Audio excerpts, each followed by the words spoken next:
Sentence problems is our first grammar unit, and these three errors that we're going to talk about are fragments, run-ons, and comma splices. These are grammatical errors that we want to make sure we eliminate in any of our writings. The first one is a fragment. What is a fragment? A fragment is an incomplete sentence.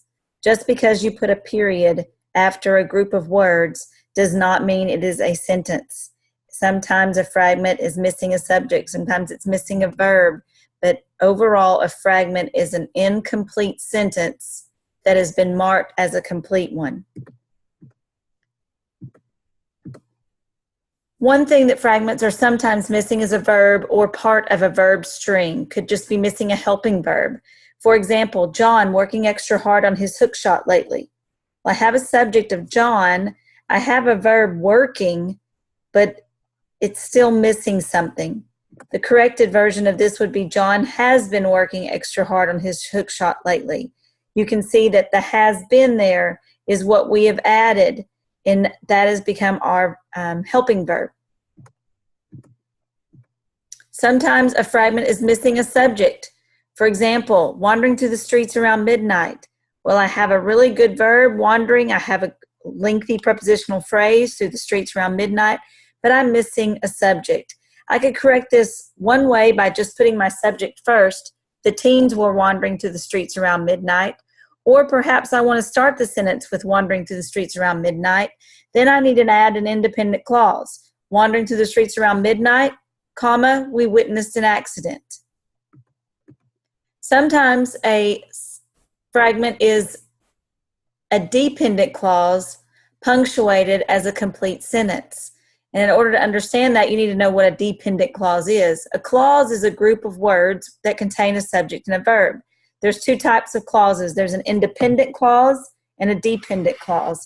An independent clause can stand alone as a complete sentence, but a dependent clause has a subject and a verb, but it still is not a complete sentence because it's leaving you hanging, or it has something that doesn't have a complete thought within it. Here is an example. Even though he aggravated the entire audience with his grotesque jokes. Well, I have a subject, he. I have a verb, aggravated. But that phrase right there, that clause, even though he aggravated the entire audience with his grotesque jokes, cannot stand alone. How would I correct that? Well, one way is I could just cross out even though and say he aggravated the entire audience with his grotesque jokes. That's made it a complete sentence. Another way to correct it is to leave it as is, even though he aggravated the entire audience with his grotesque jokes, comma, the manager asked him to perform again the following night. Then I have a complete sentence there afterwards. Sometimes a sentence fragment can give you a lot of information, but it is still not a complete sentence. If you look at this clause, or actually look at this prepositional phrase, after the coach encouraged him so much last year and he seemed to improve with each passing game, well, I have a subject, coach. I have a verb, encouraged. I even have another subject, he, and another verb, seemed, but it's still not a complete thought. Be alert for strings of prepositional phrases. They may give you a lot of information. It may look like a complete sentence because it's lengthy, but if it does not have a established subject-verb relationship with a complete thought, then it is not a complete sentence. Here is an example. Immediately after the conclusion of the football game, with the crowds of people exiting the stadium, well, what happened? I've got a lot of information. I have a lot of description, but it is still not a complete sentence. The best way I can kind of convey to you what a fragment is it leaves you hanging. It may leave you hanging for a subject. It may leave you hanging for a verb. It may have a subject and a verb, but it just leaves you hanging with a complete thought. There is no complete thought. So again, it doesn't matter the length of the sentence. If it is not a complete thought, then it is not a sentence. And we want to eliminate any fragments in our writing. Another major sentence error is a run-on. A run-on is two sentences joined with no separation. If you have a complete thought and another complete thought, they cannot be in the same sentence unless they are separated correctly.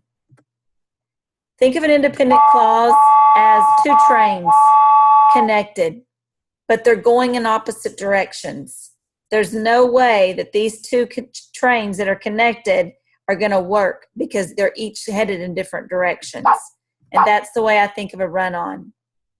Look at the blue sentence at the end.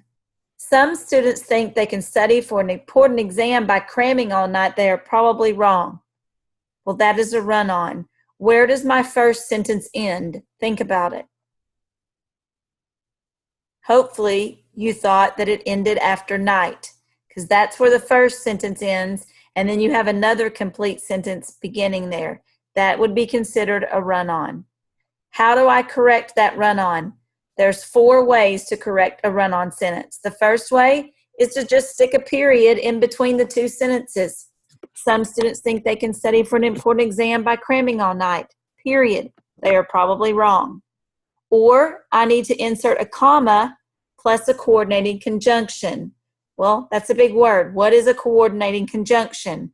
You may have heard them in your past and maybe in high school or even middle school. They are also called fanboys. Now that's just kind of the slang term for a coordinating conjunction because there are 7 coordinating conjunctions and we remember them by using the term fanboys. For, and, nor, but, or, yet, and so. Those are the only coordinating conjunctions that can go with a comma to combine 2 sentences. So if we look back at the 4 ways to correct run-ons, the first one is a period. The second one is a comma plus a coordinating conjunction. Some students think they can study for an important exam by cramming all night, comma, but they are probably wrong. There, I've corrected that run-on. Another way to correct a run-on is to stick a semicolon in between the 2 sentences. Much like the period, the only difference is if you have a semicolon, you do not capitalize the next sentence unless it is a proper noun or a proper pronoun like I. Some students think they can study for an important exam by cramming all night. Semicolon. They are probably wrong. And another way you can correct a run-on is to use a technique called subordination. Subordination means that you make one of the independent clauses a dependent clause. Here's an example. Chung gets straight A's. He studies all the time. Well, that's a run-on because where does my first sentence end? Chung gets straight A's. That's a sentence. He studies all the time. That's a sentence. I need to separate those. I could put a period after A's. I could put a comma for he studies all the time.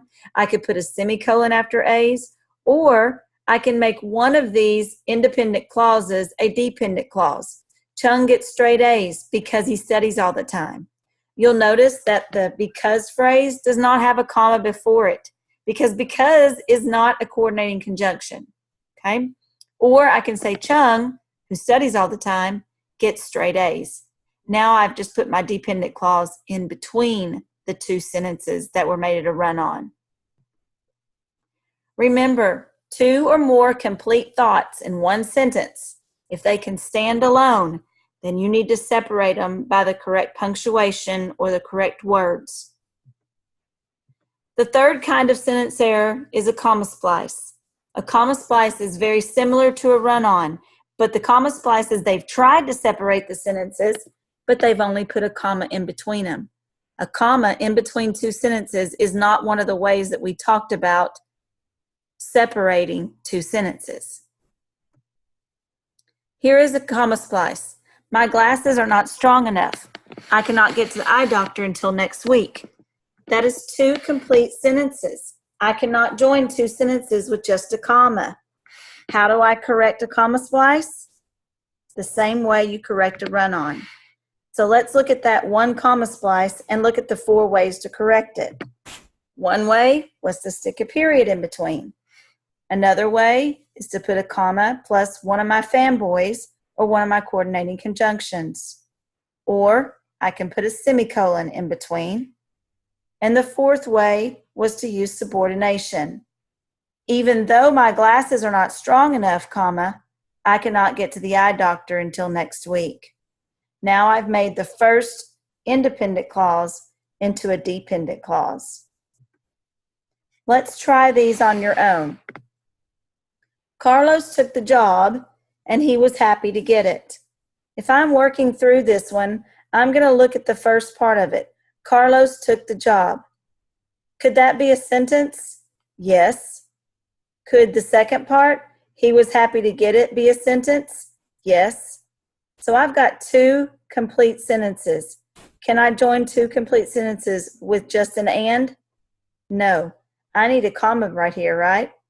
So how would I label this? It is a run-on. I have not separated the two sentences with anything. The next one. Tono loves Chinese food. He eats it 3 times a week. Tono loves Chinese food. That's a sentence. He eats it 3 times a week. That's a sentence. Can I join two sentences with just a comma? No. So that one is considered a comma splice. Number 3. Lovey congratulated Jake and wished him success. Let me look at the beginning. Lovey congratulated Jake. That's a good sentence. Wished him success. That's not a good sentence. It's just one complete thought altogether. So that one is a good sentence. Number 4, go to college. It is worth the effort. Go to college. That's a sentence. You may ask, well, what's my subject? The subject is an understood you because it is a command. The next part, it is worth the effort. That's a sentence as well. I have two sentences joined with no separation. That is a run-on. Number 5, tell me a good joke, and I will tell you a better one. Two complete sentences joined only with an and. That is a run-on. The American public loves football. Television ratings indicate this preference. Two complete sentences joined only with a comma. That is a comma splice.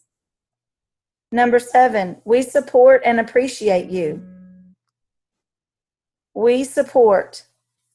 That doesn't really tell me anything. But if I put it all together, we support and appreciate you, that is one complete thought. It's a sentence. Number 8, after the rain ended and the golf committee announced that play would begin, well, what happened after that? It leaves me hanging.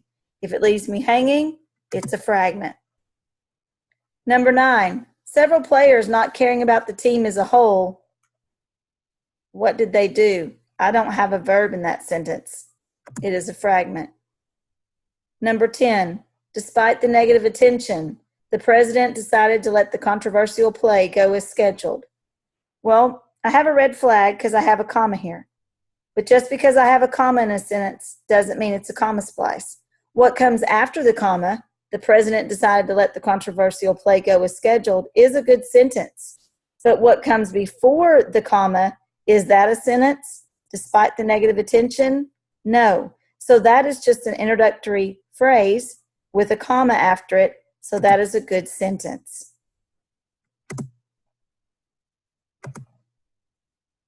Run-ons, fragments, and comma splices are essential to understanding the breakdown of each of them in your writing. Later on in your college career, some professors will take 10 points off per major sentence error. That is basically a letter grade per sentence error. So when you're writing and when you're working with this, please keep this in mind because it's very important that you master these particular sentence errors and learn to eliminate them in your writing.